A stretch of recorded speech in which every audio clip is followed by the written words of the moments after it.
자, 우리 이제 크로스 학교라는 이름으로 시작을 하는데, 이 시간은 우리 삶의 모든 영역에서 기독교 세계관으로 이제 바라볼 수 있는 그런 눈을 갖는 그런 훈련을 하는 겁니다. 그래서 부제목으로 이제 충돌하는 세계관이라는 이름을 붙여봤어요. 우리가 그리스도인으로 살아가면서 다른 사람들과 아니면 다른 세계관과 많이 부딪힙니까? 아니면 뭐 똑같습니까? 거의 매일매일 매순간 우리 세계관이 충돌한다는 것이죠. 그래서 어떻게 세상이 창조되기 전부터 하나님은 영원 전부터 계신 분 아닙니까? 그리고 그 영원 전부터 계셨던 하나님께서 어떤 섭리하심으로 온 우주 만물을 창조하실 생각을 가지셨는지, 어떤 섭리를 갖고 계시는지부터 해가지고 그러면 마지막 시대에 세상은 어떻게 끝날 것인지까지 하나님의 관점으로, 하나님 나라의 관점으로 우리가 세상을 바라볼 수 있는 이 훈련을 이 시간을 통해서 우리가 정말 구체적인 많은 사례들을 통해서 배워갔으면 좋겠다라는 것이 저의 바람이고요. 자, 우리 21세기의 우리 인간을 보게 되면 대부분 사람들이 보게 되면 신도 없습니다. 많은 사람들이 신도 없는, 진리도 없습니다. 또 삶의 의미도 없어요. 하는데 그렇지만 우리는 어떻습니까? 우리는 어때요? 신이 계세요, 안 계세요? 예, 진리가 있어요, 없어요? 예, 삶의 의미가 있어요, 없어요? 예, 너무 분명해요. 이게 세계관이에요. 이게 세계관. 근데 다른 사람들이 이 질문에 대해서 물론 뭐 비슷한 답을 할 수도 있고 아니면 전혀 답을 이제 못할 수도 있습니다. 근데 우리는 이 질문에 대해서 분명한 답을 갖고 있는 사람들이라는 것이죠. 그래서 우리가 로마서 1장 21절 말씀을 이게 이제 세상 사람들을 설명하는 이 말씀이라고 볼 수가 있습니다. 미련한 마음이 다 어두워져 있는, 그러니까 예수님을 믿지 않는 모든 사람들은 다 그 마음이 미련한 마음으로 어두워져 있는 그런 삶을 살아가고 있다라고 볼 수가 있습니다. 그래서 우리가 타락에 대해서 세 가지 방향으로 한번 생각을 해볼 수가 있습니다. 타락에 대해서 한 가지는 이제 인류의 근원적인 타락이 있습니다. 그렇죠? 인류의 근원적인 타락. 이게 뭘까요? 인류의 근원적인 타락. 아담과 하와가 처음으로 범죄해서 이 세상에 뭐가 들어왔어요? 죄가 들어왔습니다.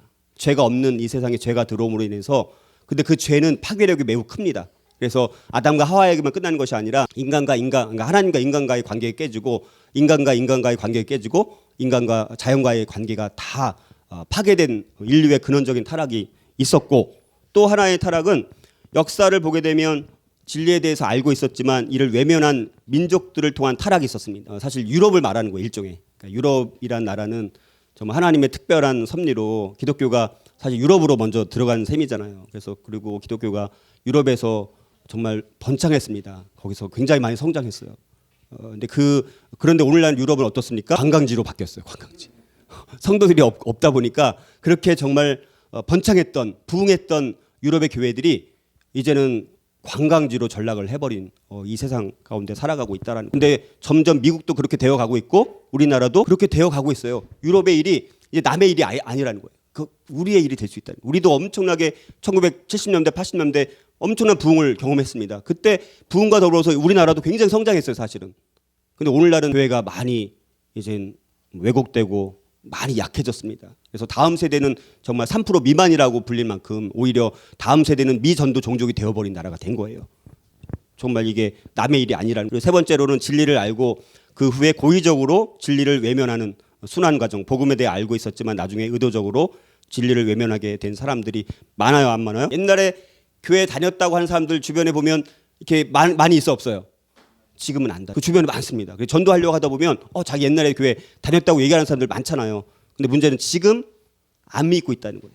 과거에 믿었던 거, 과거의 신앙, 물론 그것도 필요할 수는 있지만 그거는 현재까지, 미래까지 이어지지 않는 과거라는 건 의미가 없다는 거예요. 옛날에 내가 믿었다? 이게 무슨 의미가 있느냐는 거예요. 지금 믿고 앞으로 계속해서 믿고 우리 다음 세대는 더 그런 거예요. 지금 열심히 교회 나오고 오늘 진짜 갈라디아서 1장을 다 암송을 해버렸습니다.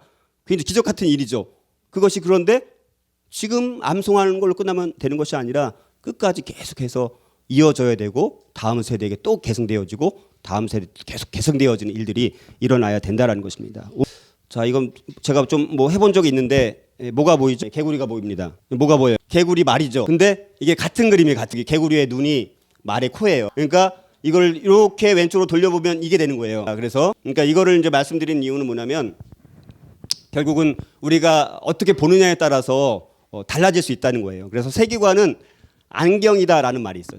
세계관은 안경이다. 그러니까 우리가 노란색 안경을 끼고 세상을 바라보면 어떻게 무슨 색깔로 보여요? 노란색으로 보입니다. 파란색 안경을 끼고 세상을 보면 어떻게 보여요? 파란색으로 보이는 거예요. 그러니까 우리가 어떤 안경을 쓰느냐에 따라서 달라진다는 거예요. 이게 굉장히 중요한 겁니다. 그래서 우리가 이제 결국 하나님의 안경을 쓰면 무엇이 보일까라는 질문처럼 우리가 하나님의 안경, 성경의 안경, 기독교 세계관의 안경을 끼고 우리가 이 세상을 바라봐야지 제대로 볼 수 있다. 그러니까 이 세상을 정확히 제대로 본다라는 것은 쉬운 일이 아니라는 거예요. 되게 어려운 일입니다. 왜냐하면 우리가 신앙생활하는 대부분은 한계가 뭐냐면 추상적인 걸로 끝나요. 추상적. 설교도 아무 열심히 들어서 은혜 받아요, 안 받아요? 설교 뭐냐면 은혜는 받아도 돌아서면 그러면 내가 어떻게 해야 되지 할 때 그게 잘 안 된다라는 거예요. 그래서 우리가 이 기독교 세계관을 배우는 이유는 그 성경적인 가치관을 추상적으로 아는 걸로 끝나는 것이 아니라 실질적으로 어떻게 분별하고 어떻게 행동하며 살아갈 것인가, 이걸 구체적인 사례들을 통해서 배우지 않으면 한계가 있다라. 우리 세계관 한번 예를 들어서 이게 뭐가 보이나 여기서? 자, 이걸 보시면요. 자, 보시면 우리가 보면 뭐 별로 뭐 그냥 별로 없어, 그렇죠? 근데 만약에 수학자나 과학자들한테 이걸 보라고 하면 이렇게 보인다는 거예요. 수많은 뭐예요? 수많은 공식들, 해와 나무와 강과 뭐 이런 동물들, 이런 게 다 어떤 수학의 법칙, 과학의 법칙으로 볼 수 있다는 거예요. 그러니까 우리가 어떤 이제 삶이 있었고 어떤 배움이 있었고 어떤 사고가 있고 어떤 세계관이 있느냐에 따라서 똑같은 자연을 보더라도 전혀 다른 모습으로 볼 수 있다는 거. 그러니까 우리가 어떤 안경을 갖느냐, 이게 굉장히 중요한 겁니다. 자, 세계관이란 뭐 한마디로 말하면 이 세상을 바라보는 관점이에요. 쉽게 말해 이 세상을 바라보는 관점. 근데 이제 이 세상을 바라보는 관점에 있어서 기독교 세계관에는 커다란 이 틀, 기둥이 4개가 있다는 거예요. 그게 이제 창조의 관점으로 이 세상을 바라보는 거, 두 번째는 타락의 관점, 세 번째는 구속의 관점, 네 번째는 완성의 관점. 창조, 타락, 구속, 완성. 그래서 우리가 창조는 처음에 태초에 하나님이 천지를 창조하셨을 때 모든 것을 보시기에 주님이 보실 때 좋았어요. 그렇죠? 이 세상이 다 좋았습니다. 모든 것이 하나님께서 흡족할 만큼, 심히 기뻐할 만큼 모든 것이 만족스럽게 좋았습니다. 그러나 타락, 우리 아담과 하와가 타락함으로 인해서 죄가 이 세상에 들어와서 세상이 다 죄의 영향력을 받게 되었습니다. 그러나 하나님께서, 예수님께서, 하나님이 독생자 아들 예수님을 보내주셔서 십자가에서 죽으심으로 우리가 구속받을 수 있는 새로운 피조물이 될 수 있는 새로운 길을 우리 주님께서 열어주셨고, 그리고 아직 완성은 되지 않았습니다. 그렇죠? 마지막 주님의 재림 때가 되면 그때 이제 완전히 재림이 되고 새 하늘 새 땅이 도래하게 되면 그때 이제 모든 것이 완성을 향해서 결국 이루어지게 된다는 것이죠. 이게 크게 보면 기독교 세계관은 창조, 타락, 구속, 완성이라는 4개의 기둥으로 우리가 진행되는 것이고요. 자, 그러면 기독교 세계관이란 뭐냐? 많은 정의들이 있어요. 많은 정의들인데 두 가지만 한번 해보면 같이 한번 읽어보겠습니다. 첫 번째 정의를 같이 한번 읽어보겠습니다. 시작. 그리스도인이 성경이라는 렌즈를 통해서 세계를 바라보고 이해하고 해석하는 관점. 그러니까 그리스도인이 성경이라는 렌즈 안경을 끼고 세계를 바라보고 이해하고 해석하는 하나의 관점, 여러 관점 다 뭐 기독교 세계관의 관점이 있을 수도 있고 불교의 관점이 있고 뭐 유교의 관점이 있고 뭐 다른 뭐 철학의 관점이 있겠죠. 뭐 공산주의 관점이 있고 뭐 여러 가지 관점이 있겠죠. 자, 그다음에 또 하나는 성경적 세계관이란 우리가 예수님처럼 생각하기 때문에 24시간 내내 그분처럼 행동하면서 세상을 대하는 하나의 방식이 기독교 세계관, 이렇게 정의를 내릴 수가 있습니다. 이거는 뭐 여러 가지 정의 중에서 두 가지만 여러분들에게 샘플로 뭐 설명을 드린 거예요. 많은 정의를 또 내릴 수 있습니다. 이 펜트 장로님인데 이분은 이제 목회자가 아니에요. 근데 이분은 굉장히 특이한 이력이 있는데 부모님이 이 펜트 장로님을 홈스쿨링 시켰어요. 그리고 이 펜트 장로가 10명 정도 되는 자녀를 홈스쿨링을 시킨 3대를 홈스쿨링을 했던 분인데, 이제 이분이 저희 지구촌교회에서 이게 홈스쿨링 사역을 돕는 홈스쿨링 선교사. 그러니까 홈스쿨링 때문에 미국에서 우리나라 와서 선교를 한 그런 아주 특이한 케이스죠. 그래서 제가 이분이랑 이분이 이제 제가 홈스쿨링 아카데미 사역을 했을 때 같이 사역을 도와주면서 이분이랑 이제 교제를 많이 했는데 이분은 워킹 바이블 딕션, 걸어다니는 성경의 이 말씀을, 많은 말씀들을 오늘 갈라디아서 1장 그 암송했던 것처럼 말씀이 그냥 머릿속에 막 완전히 다 거의 다 이렇게 있어요. 그래서 어떤 일을 할 때 문제가 발생하거나 어떤 일을 하려면 우리는 어떻게 합니까? 이거 어떡하지? 어떻게 하지 하고 우리 생각을 우리가 작동시키잖아요. 근데 이분은 항상 성경을 찾아봐요. 성경을 찾아보고, 그러니까 이게 성경이 늘 이게 심겨져 있는 거예요. 성경을 딱 보고 이 말씀에 이렇게 하니까 우리가 이렇게 결정하자. 예를 들어서 그러니까 이런 식으로 늘 결정한다는 거예요. 그러니까 저는 이분을 통해서 사실 많은 도전을 받았습니다. 이건 다시 말해서 그러니까 우리가 우리의 생각과 우리 마음 가운데 말씀대로 진짜 살아가는 거예요. 근데 이 미국 이분들은 청교도의 후예들이다 보니까 그게 삶에 완전히 배어 있습니다. 대대손손 몇 대째 그렇게 살아가니까 그게 가능한데 우리는 1세대들이 많잖아요. 2세대 물론 3세대, 4세대까지 가는 분들이 계시긴 계시지만 이 신앙이 우리 삶에 완전히 배어 나와서 기독교 세계관적으로 생각하고 행동하는 것까지는 어려움이 있는 것 같아요. 한계가 있는 것 같아요. 특히 1세대는 더 그런 것 같아요.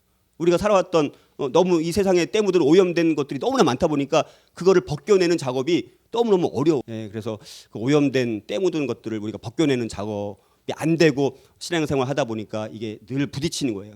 또 연구를 더 해보니까 더 한 10가지 정도 집단 10가지 질문을 해보면서 우리가 여러 영역들의 이런 질문을 해보는 훈련을 통해서 어떤 세계관이 있는지, 그러니까 우리는 기독교 세계관만 공부하는 게 아니에요. 다른 세계관도 알아야 되는 거예요. 다른 세계관을 알아야지 우리가 기독교 세계관을 먼저 알고 다른 세계관을 알고 이거를 분별하고 구별할 수 있어야 돼요. 그게 지금 안 된다는 거예요. 내 안에 너무나 많은 혼합되어 있는 세계관이 혼합되어 있다 보니까 이게 이제 그게 우리 한계라는 것을 우리가 그 문제가 심각한 부분인데요. 자, 그래서 이거를 이제 기독교 세계관으로 한번 보는 건데 기독교 세계관이란 여러 질문들이 있어요. 그러니까 아까 이제 큰 4개의 기둥이 있어요. 창조의 관점. 그래서 그런 관점에서 하나님이 정말 한 분이시냐, 여러 신들이 있느냐, 하나님은 아예 존재하느냐, 하나님은 또 어떤 성품을 갖고 있고 어떤 본성을 갖고 있느냐, 이걸 이제 질문을 던져보는 거예요. 우리는 과연 어디에 있는가? 아니면 우주의 본질은 과연 무엇일까? 우주의 기원은 뭐? 우리는 하나님이 창조하셨다는 기원이 분명히 있었어요. 그러나 다른 사람들은 그걸 인정하지 않죠. 그냥 우연히 뭐 생긴 거다, 뭐 빅뱅으로 뭐 생긴 거다. 그 세계관에 따라서 전혀 달라요. 그리고 우리는 과연 누구인가? 나라는 존재는 과연 어떤 존재인가? 이거에 대해서 한번 여러 그 뭐 문학이든 예술이든 뭐 과학이든 이제 질문을 던져보는 거예요. 그 사람들 뭐라고 대답하래? 인간의 본질적 본성은 과연 뭔가? 타락한 존재냐? 아니면 선을 행할 수 있는 가능성이 있는 존재냐, 뭐 전적인 부패한 존재냐, 뭐 여러 세계관에 따라서 관점이 다르다라는 거예요. 이런 질문에 대해서 도덕과 윤리의 기초는 과연 뭔가? 이게 뭐 이 세상 사람들은 도덕과 윤리의 기초가 없으니까 뭐야? 상대주의적인 세계관을 갖고 있으니까 기준이 명확하지가 않은 거예요. 우리는 하나님의 성품을 갖고 도덕의 윤리의 기준을 갖고 있기 때문에 명확한 기준이 있다라는 거예요. 굉장히 세계관에 따라서 전혀 다르다라는 거예요. 타락의 관점으로 그러면 뭐가 잘못됐느냐라는 거예요. 세상에 존재하는 악과 장애 이걸 우리가 어떻게 이해해야 하는가? 또 악과 고통의 원인은 과연 뭘까? 또 구속의 관점, 어떻게 이런 문제를 해결할 수 있는 것인가? 어떻게 해결될 수 있는가? 그리고 인간이 죽을 때 어떤 일이 일어나는가? 또 완성의 관점. 자, 그래서 이거 말고도 또 여러 가지 질문을 던질 수가 있습니다. 여러 가지 질문들을 던질 수가 있는데 이런 질문들을 그다음 역사의 의미는 뭔가? 역사라는 것이 과연 어떤 의미를 갖고 있는가? 이런 질문을 던져보는 건데 그런 질문들을 이런 뭐 철학, 신학, 타종교, 문학, 예술, 정치, 경제, 과학, 미디어 이런 학문의 여러 영역들에게 질문을 던져보는 거예요. 그래서 우리가 단순히 어떤 신앙의 세계라는 것이 이렇게 뭐 교회 안에서만 한정된 것이 아니라 우리의 삶에 부딪히는 철학 영역, 뭐 다른 종교, 여러 문학의 영역, 음악의 영역, 예술, 경제, 그다음에 뭐 법과 뭐 정치, 그다음에 뭐 과학, 그다음에 미디어까지. 그래서 이런 다양한 영역들을 우리가 이런 질문들을 던져보고 그들은 뭐라고 대답하는가 이거를 찾아가는 과정입니다. 그래서 이제 중요한 철학의 3대 요소가 뭔지 아시나요? 철학의 3대 요소. 철학이 던지는 질문 3가지. 존재론, 가치론, 인식론.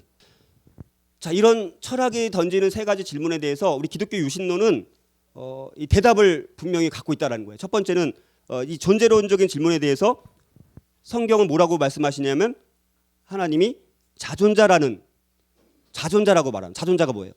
나는 스스로 있는 자니라. 우리 모세에게 나타났던 하나님께서 말씀하셨을 때 뭐라고 말씀하신 거예요? 떨기나무 앞에서 나는 스스로 있는 자니라. 그게 뭐예요? 여호와예요, 여호와. 우리 여호와 하나님 할 때 그 여호와 야훼 그게 뜻이 뭐라고요? 나는 스스로 있는 자니라. 그러니까 이스라엘 백성들이 여호와 할 때 그분은 나는 스스로 있는 자니라고 말씀하셨던 그분이 여호와 하나님의 여호와예요, 여호와 야훼. 예, 그래서 나는 스스로 있는 자니라. 이 세상 온 우주 만물 가운데 나는 스스로 있는 거예요. 스스로 있을 수 있는 존재는 하나님 한 분밖에 안 계십니다. 근데 우리 하나님께서 모세에게 말씀하시면서 나는 스스로 있는 자니라 이렇게 말씀하신 거예요. 그러니까 우리가 믿는 우리 기독교 유신론의 존재론에 대한 질문에 대해서 나는 스스로 있는 자니라 완벽한 대답을 갖고 있다는 거예요. 다른 거는 나는 스스로 있는 자니라라고 말할 수 있는 분은 하나님 한 분밖에 안 계시잖아요. 우리가 믿는 그 세계관으로는. 그렇죠? 자, 두 번째는 윤리론의 기초입니다. 이 우리가 믿는 기독교 유신론의 그 기초는 윤리론의 기초에 완벽한 가치가 있는데 그건 다시 말해서 뭐냐면 우리가 생각하는 윤리와 도덕의 기준은 가치자가 되시는 그 하나님이 기준인 거예요. 하나님의 속성이 어떤 분이십니까? 선하신 분이에요. 그렇죠? 공의로우신 분이십니다. 사랑이 많으신 분이에요. 거룩하신 분이에요. 예를 들어서 성결하신 분이십니다. 자, 예를 들어서 이런 거. 하나님이 기준이 되니까 거기에 따라서 옳고 그름이 이제 결정이 날 수 있는 거예요. 그렇죠? 하나님의 속성에 따라서. 하나님이 보실 때 선하다고 말하는 것에 따라서 하면 선한 것이고 공의로우면 공의로운 거예요. 그러니까 우리 기준은 가치자 되시는 하나님이 우리의 기준이에요. 그러니까 우리는 윤리론의 그 완벽한 기초를 갖고 있다라는. 세 번째는요. 인식론의 기초가 우리는 또 완벽합니다. 전지자 모든 것을 아시는 하나님. 모든 것을 아시는 하나님으로부터 우리의 인식론이 시작이 되는 거예요. 우리가 이 철학에서 던지는 존재론, 윤리론, 또 인식론에 대해서 우리 기독교는 완벽하고 완전한 답을 갖고 있다라는 거예요. 그래서 우리가 이걸 갖고 있는 게 중요합니다. 우리가 믿는 유신론은 기독교 유신론은 완전한 세계관이다. 완벽한 세계관이다. 자, 이거를 저는 성경을 보고 세계관을 또 공부하면 할수록 우리가 믿는 이 세계관은 기독교 유신론은 정말 완벽하고 완전한 세계관이다. 그 확신이 점점 더 들어요. 여러분들도 드시나요? 별로 안 들은 것 같아요. 별로 안 들어. 완벽한 세계관, 내가 완전한 세계관을 내가 갖고 있다는 걸 우리가 잘 모릅니다. 그러니까 우리가 믿는 우리 자녀들 다음 세대가 마찬가지예요. 다음 세대가 우리가 믿는 기독교 유신론이 완벽하고 완전한 세계관이다. 이 확신을 갖고 신앙생활 하는 것과 그렇지 않은 것과는 차원이 달라요. 우리가 믿는 기독교 유신론이 완전하고 완벽한 세계관이다라는 확신을 이제 갖도록 이제 하는 게 목표입니다. 아, 이게 왜 그렇지? 우리 그런데 그거를 앞으로 하나씩 이제 살펴가면 아, 그렇구나. 우리가 믿는 기독교 유신론은 완벽한 세계관이구나. 완전한 세계관이나 이걸 우리가 이제 확신할 수 있습니다. 그러면 우리의 신앙이 흔들리지 않는 거예요. 이 분명한 세계관에 대한 확신이 있으면 우리 신앙이 견고하게 세워질 수 있습니다. 이게 우리의 목적이에요. 유신론, 이신론, 우리나라 발음으로도 비슷하고 영어로도 디이즘 비슷하네요. 발음이. 근데 이 유신론과 이신론은 차이가 많이 납니다. 유신론에서는 하나님이 무한하신 분입니다. 인격적인 하나님이십니다. 그러면서 우주의 창조자가 되신 분입니다. 이 세상을 유지시키는 유지자가 되시는 분이에요. 그러나 이신론에서는 하나님이 삭감됩니다. 여전히 창조주의지만 유지자로 남아있지만 하나님의 인격이 배제되어 있다는 거예요. 이신론에서는. 그러니까 하나님은 이신론자들이 말하는 것은 하나님이 이 세상을 만들어 놓고 시계가 돌아가는 것처럼 이 세상이 그냥 자동으로 돌아가게 만들었다. 간섭하고 인격적인 하나님이 아니다라는 거예요. 이신론이. 그러니까 이신론자들은 기도를 할 필요가 있어 없어요. 만들어 놓고 돌아가게 놔뒀으니까 요 차이점이 굉장히 많이 납니다. 그래서 유럽에서는 이 유신론에서 이신론으로 바뀌면서 이신론으로부터 뭐 자연주의, 뭐 허무주의 이런 게 막 다 이신론이 그 중간 거치는 과정이었습니다. 그리고 그것이 이제 자연주의까지 가게 되면 이제 이런 사람이 있어요. 뭐 줄리앙 오프루아 드 라메트리 뭐 이름도 굉장히 특이하죠. 이 사람이 쓴 책 이름이 뭐예요? 인간 기계론이라는 책을 썼어요. 인간 기계론.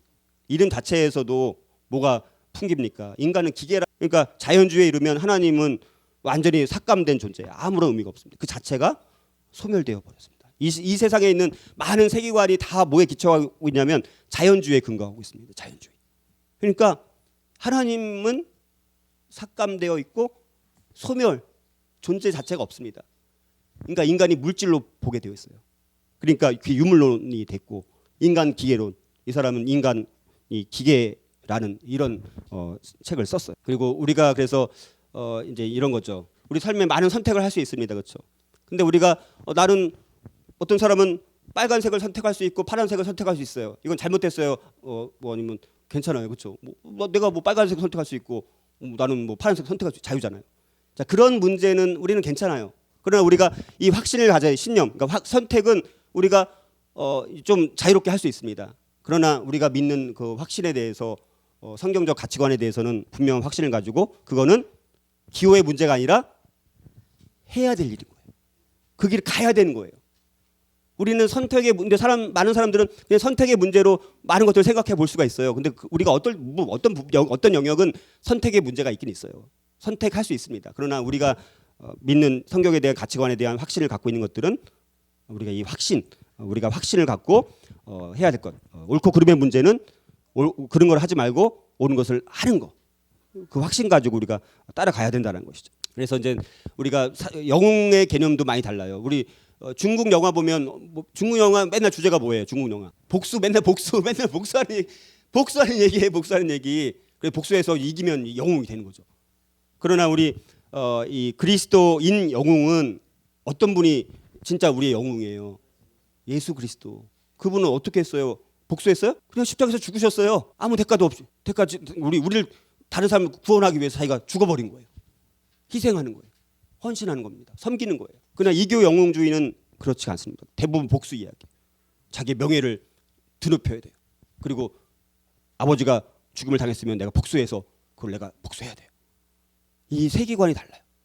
대부분의 그리스 로마 신화라든가 이런 데 나오는 이야기들은 다 그런 이야기입니다. 중국 영화도 대부분 그렇고. 그래서 우리가 어떤 영웅주의, 우리는 그리스도인 영웅주의를 따라가는 사람들이라는 거예요. 그러니까 영웅에 대한 개념 자체가 전혀 다르다는 거예요. 자, 고백록과 이제 여기 일반 자서전이 있습니다. 우리 고백록 어거스틴이라는 사람이 쓴 거죠. 그래서 어거스틴이라는 사람이 한 40대 이제 히포의 이제 감독이었을 때, 근데 원래 어거스틴이라는 사람은 30살 때까지만 해도 이렇게 막 10대 후반에 여자랑 같이 살고 막 이렇게 과수원에서 배도 훔치고 뭐 이렇게 살았던 사람. 그런데 30살 정도 됐을 때 어머니 모니카의 강력한 기도로 회심을 하면서 40대가 이제 넘었을 때는 이제 한 교회 감독이 되어서 그렇게 잘 나갈 때 그때 자기의 고백록을 썼어요. 근데 고백록을 썼으면 자기가 내가 이렇게 회심해서 나는 이렇게 훌륭한 사람이 됐다 이렇게 써야 되는 게 아니라 자기는 과거에 이렇게 동거하고 배도 훔치고 이런. 그런데 하나님의 강력한 주권적인 은혜로 내가 예수 그리스도를 믿음으로 내가 구원받아서 이렇게 살았다. 자기의 과거의 치부를 다 드러낸 거예요. 그거는 나 같은 자도 이렇게 하나님 앞에 쓰임 받을 수 있다라는 것을 이제 자기의 과거의 죄된 모습들을 다 고백한 거예요. 교회에서도 간증할 때 대부분 어떤 사람들이 간증합니까? 그 성공한 사람들이 대부분 간증하잖아요. 나는 이렇게 내가 했더니 이렇게 내가 성공했다. 예를 들어서. 근데 우리가 정말 아주 고난의 한복판 가운데 있는 사람이 간증하는 걸 저는 못 본 것 같아요. 그러니까 고백록이라는 것이 위대한 것은 정말 성공한 사람이 자기의 승자가 실패한 것을 고백할. 우리의 대부분 근데 오늘날 이 오늘날 자서전이 굉장히 많이 나옵니다. 그렇죠? 그 자서전은 어떻게 해요? 보통 자기가 없는 것도 포장해갖고 과대평가해가지고 막 이렇게 삐까번쩍하게 되는 거예요. 별로 이렇게 드러낼 것도 없는데 그것도 자기가 쓰는 것도 아니에요. 누가 어떻게 해요? 대신 다 써줘요. 그래서 조금에 있는 내용을 막 포장 이렇게 해가지고 아무것도 아닌 사람이 훌륭한 사람으로 이렇게 되는 거예요. 그런 게 굉장히 많습니다. 그러니까 이거는 우리가 어떤 가치관을 갖고 있느냐에 따라서 이렇게 전혀 달라질 수 있다는 것을 제가 샘플로 보여준 거고, 여기 보면 조나단 에드워즈라는 미국 영적 대각성 운동의 주역이 되는 분이 조나단 에드워즈입니다. 1700년대. 근데 300~400년 동안 이 사람과 또 아다 요크라는 이 사람은 좀 거제와 같은 좀 이렇게 신통치 않은 사람입니다. 그래서 그 자손들을 몇백 년 지나고 이제 다 조사를 해보니까 조나단 에드워즈의 자손들은 여기 대학교 총장 13명, 이렇게 의사가 60명, 대학 교수가 80명, 목사, 선교사 100명. 근데 여기는 후손을 보니까 거제가 310명, 전과자가 130명, 이렇게 한 사람의 신앙인이 어떻게 살아가느냐에 따라서 이렇게 성경과 인문 고전과 독서의 전통 가운데 이렇게 자랐던 자손들은 이렇게 된 반면에 이렇게 성경과 인문 고전 독서에 전혀 무관심한 그런 전통의 가문들은 이렇게 결과가 다르다. 그래서 우리가 한 사람의 신앙으로 살아가는 삶이 3대, 4대, 5대, 10대 뒤에 후손으로 가면 전혀 다른 엄청나게 다른 결과를 초래할 수 있다라는 것을 우리가 한번 샘플로 보여드린 거고요. 그래서 오늘 우리의 삶이 매우 중요하다. 우리가 이 마르쿠스 아우렐리우스라고 로마의 유명한 황제 중에 스토아 철학자예요. 황제이면서 이 사람이 명상록이라는 책을 썼어요. 들어보셨나요? 명상록. 근데 이 명상록을 보면요, 우리 예수님께서 유명한 산상수훈 말씀을 보시면 되게 팔복도 있고, 근데 이 명상록도 읽어보면요, 내용이 아주 도덕적인 내용이 참 많아요. 너무너무 그럴듯해요. 너무너무 좋아요. 그러면 마르크스 아우렐리우스의 스토아 학파의 이런 명상록의 그 세계관과 산상수훈의 성경의 세계관과 뭐가 다른지를 우리가 구별해야 되지 않습니까? 그러니까 앞으로 이런 것들을 어떻게 구별해야 되는지 앞으로 이제 살펴보게 될 거예요. 그리고 우리 이슬람의 경전이라고 할 수 있는 꾸란 그리고 성경 이 가치관이 어떻게 또 다른가 이런 것들을 이제 앞으로 살펴보는데 롤랑전 같은 책을 통해서 우리가 이런 것들을 살펴볼 수가 있습니다. 롤랑전은 778년을 배경으로 쓴 책이에요. 근데 한 100년경에 쓰여진 책입니다. 그런데 놀라운 것은 지금으로부터 거의 1000년 전에 쓰여진 책인데 놀라운 것이 이슬람 1000년 전에 쓰여진 책인데 이슬람의 가치관과 성경의 가치관을 그 롤랑의 노래 이 책 안에 고스란히 반영이 되어 있습니다. 1000년 전에 쓰여졌는데 지금 이슬람 사람들이 많이 하는 것 중에 대표 중에 뭐예요? 이 테러. 대부분 이 테러가 하는 건 이슬람 교도들이 많이 좀 하거든요. 그러니까 이런 걸 통해서 그러니까 이런 이제 문학 작품을 통해서 우리가 이제 세계관이 이슬람과 기독교 세계관이 어떻게 다른지 이런 것들을 이제 앞으로 살펴볼 거예요. 그래서 프랑크 왕국이 이제 크리스찬 문화를 대표하는 거고 스페인계 사라센이 이슬람 문화를 대표하는 그런 전통입니다. 그래서 이걸 나중에 이제 기회 되면 설명을 다 드릴 텐데 또 우리가 로마 카톨릭과 또 개신교와의 차이점도 알아야 되겠죠. 우리가 이게 그래서 로마 카톨릭은 큰 집, 개신교는 작은 집 이게 맞아요, 틀려요? 그렇게 말해요. 그렇게 말했을 때 우리가 뭐라고 답변할 수 있어야 될 거 아닙니까? 카톨릭 신자도 앞으로 만날 거 아닙니까? 우리도 얼마 전에 우리 교회 카톨릭 신자 한번 카톨릭 신자라고 해야 되나? 아무튼 이게 우리가 잘 준비되어 있지 않으면 답변을 잘 못하게 돼 있더라고요. 그래서 이 성경의 권위가 달라요. 그러니까 로마 카톨릭은 교회의 권위가 성경의 권위보다 더 많아요. 그러나 우리 기독교 개신교는 어때요? 성경의 권위가 교회의 권위보다 더 높은 거예요. 그러니까 이게 다른 거예요.